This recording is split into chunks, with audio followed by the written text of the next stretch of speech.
Okay, hello, Mr. Horn here. So, here we go again. I did record like 2.5 minutes of this video before this, but then I realized I accidentally muted my microphone, so nothing was recorded. So anyway, the reason why I did not upload a video yesterday is simply because I was at a conference quite long. It started at 9:30 a.m. and it ended at 3 p.m. So, and I also had like 1.5 hours of travel time, maybe a bit longer, maybe a bit shorter, I can't really recall. And when I got back home, I was really cognitively drained, quite tired. So that's the reason why I wasn't able to upload a video yesterday. That being said, I will talk about the conference like right now in this video, and then in the next video, which I will also upload today, I will talk about the book I read or I'm still reading. So yeah, the conference I went to was called Onderwijs Symposium from organization StibCO, and it was the theme of the day was like inclusive education, which is a theme or a subject I am not really familiar with, so I cannot go into too much depth about the material itself in the during the conference, for the reason that I am not too familiar with it, like I said, and I still need to think about some of the, how do you say it, like the teachings in the conference. So yeah, the lectures. I did enjoy the conference, however. I was invited to it earlier this year by someone on LinkedIn, uh, whose number I also got right now. I had to pay like $70 to get there. Not the travel itself, that also costed a bit of money, of course, but the like the ticket itself. So yeah, that was a pretty heavy price for me right now. But of course, for networking and for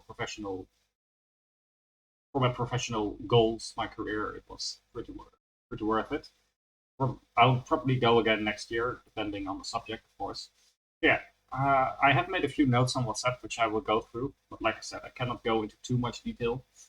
And I did meet some interesting people there. I also have like a few of them on LinkedIn right now, a few of the speakers actually, including a woman who works for the department in the government of like health and care.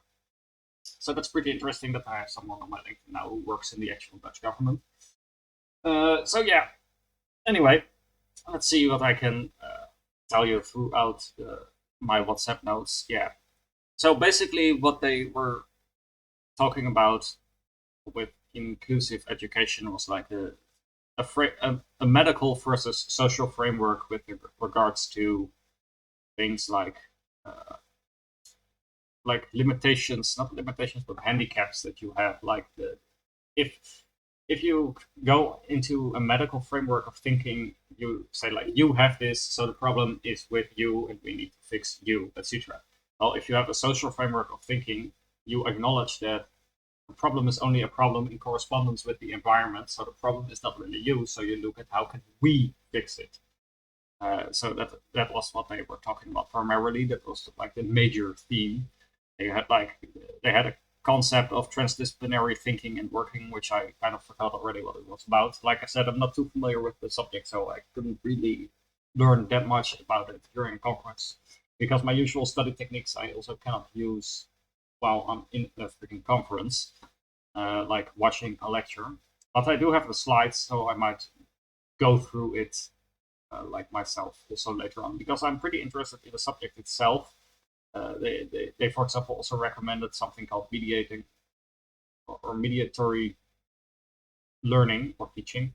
So that's something I am willing to invest time in to learn about myself through books and other things, which I might use not per se mediating learning, I think, but inclusive education at least as a backbone or philosophical foundation for my ultimate theory of education, simply for the reason that this conference and inclusive education really did remind me of why do I do this? Why do I make this theory and why do I want to optimize education? Um, we do this for the children, not to do it for the students, because later on they're not really children anymore. Like I'm still a student, but I don't consider myself a child, at least. So yeah, why do I do this? We do this for the children, to help them to participate in society, of course, but also for themselves. So even if a technique or a system for education is highly efficient and highly optimal, but if the child suffers really much from it, then we shouldn't really do it. And that's something that is good to be reminded of, at least as an academic, because in academic, usually you go for like the truth and to get your opinion out there, or your supported claims.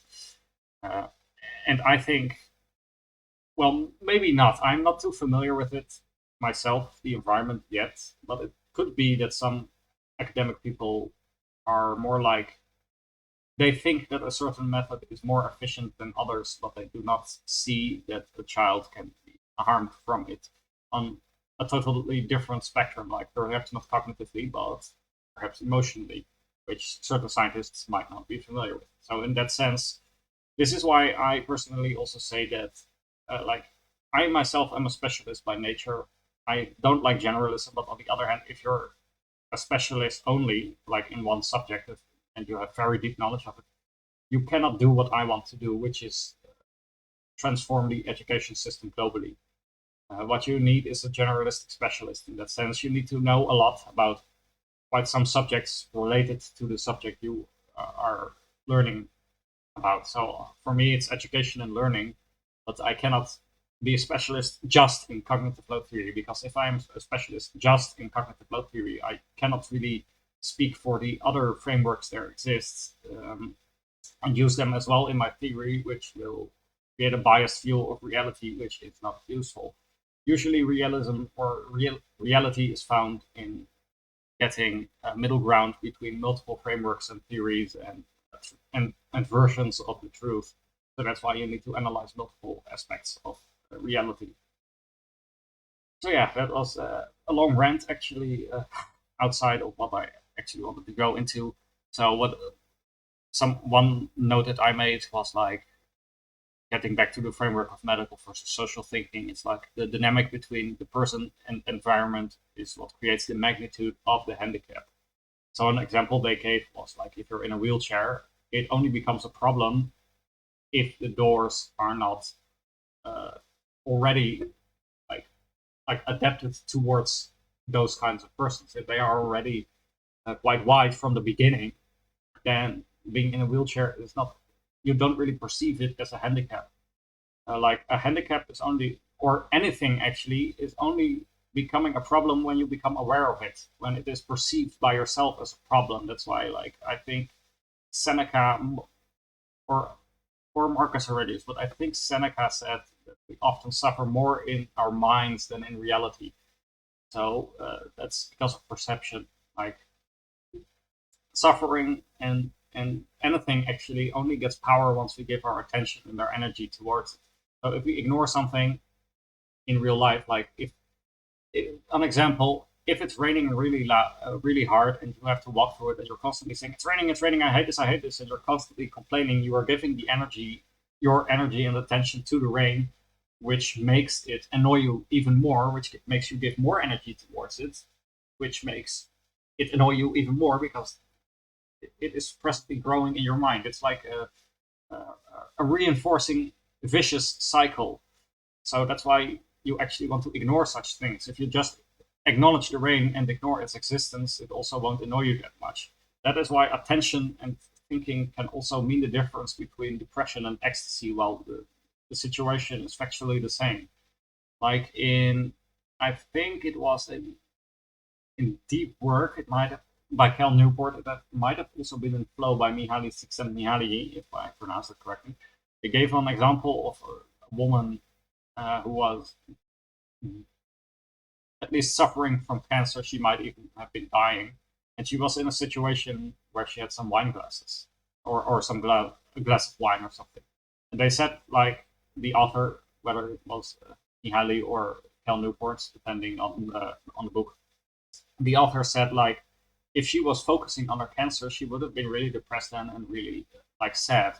Whilst if she was focusing on the wine and was enjoying her scene, her moment, then she would have been happy. Well, factually, she was still suffering from cancer. So the situation factually didn't change, but psychologically and emotionally it did change because of attention. Attention and energy is like one of the most fundamental forces and resources in the universe. I always say the true cost of anything is the attention you give to it, the life force. I call attention life force.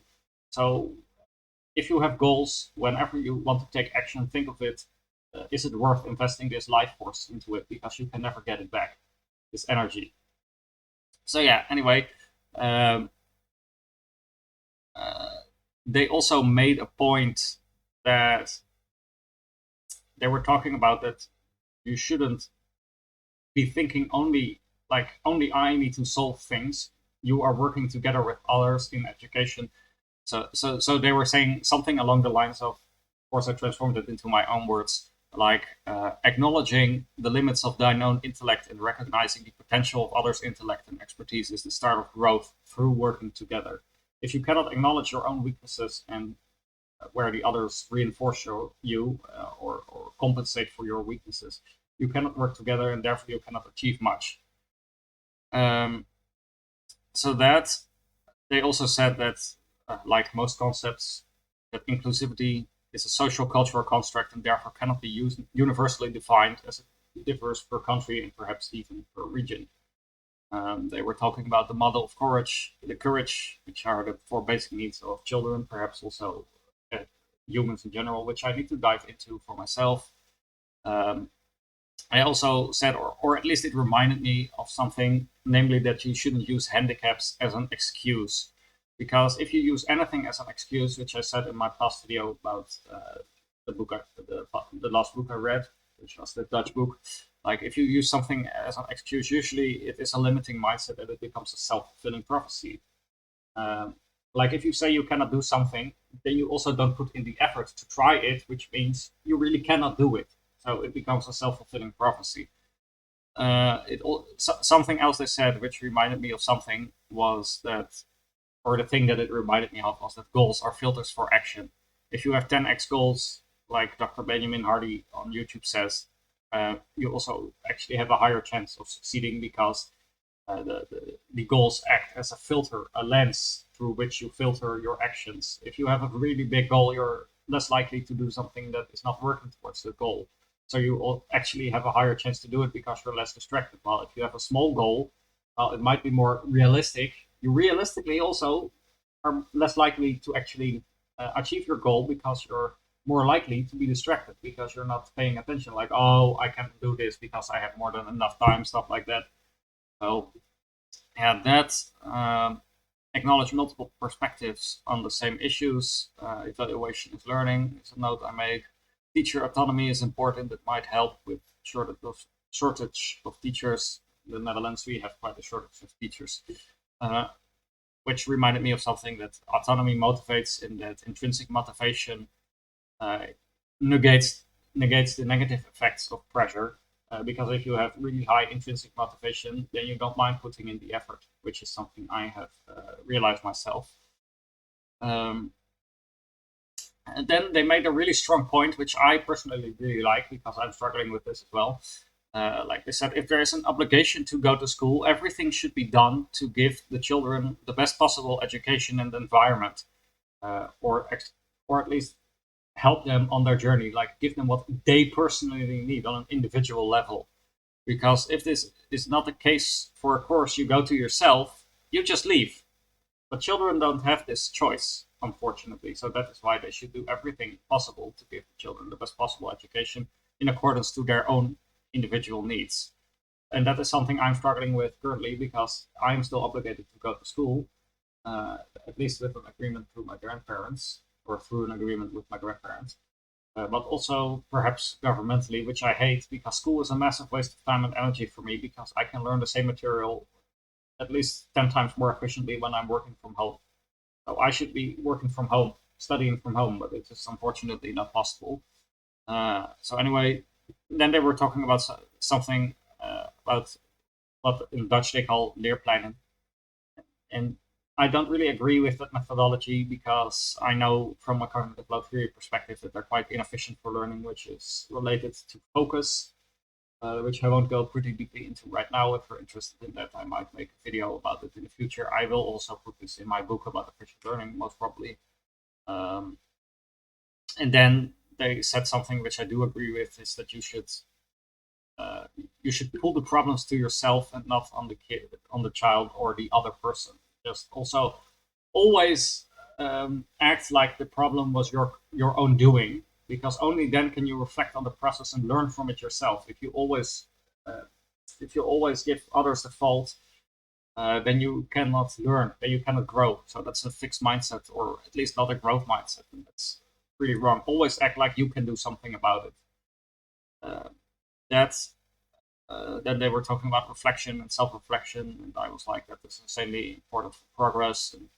And also, money is a big issue with certain things, because if you structurally want to change things in education or even in your own school, then it requires a lot of money. So that reminded me that I should actually be getting a lot of money, which I already knew, for my big ambitions.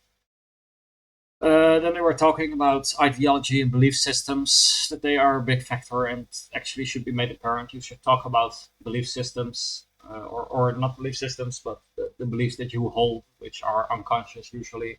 And you should talk about them because they can be severely limiting, which I also already know. Um, yeah, and that was about it in terms of material that I found pretty interesting at the time. Of course, I will be diving into more depth myself, and I might make a video in the future about like teach you about the subject itself when I know enough about it. Right now, I literally know very much nothing about it, which is also why I don't really go into too much depth with it. These were just some things that I found pretty interesting there. Uh, yeah, also one thing that stood out to me, which was really interesting, was that many PowerPoints there had a redundancy effect, and maybe even a split attention effect, which is from cognitive load theory and is not really beneficial. It's even detrimental to learning to have an instruction in that way. So that's a feedback point, which I of course haven't told them, and I also have not really found, or I also found some inaccuracies in their PowerPoints about certain cognitive psychology things. Though I might, of course, be mistaken because I'm not an expert yet.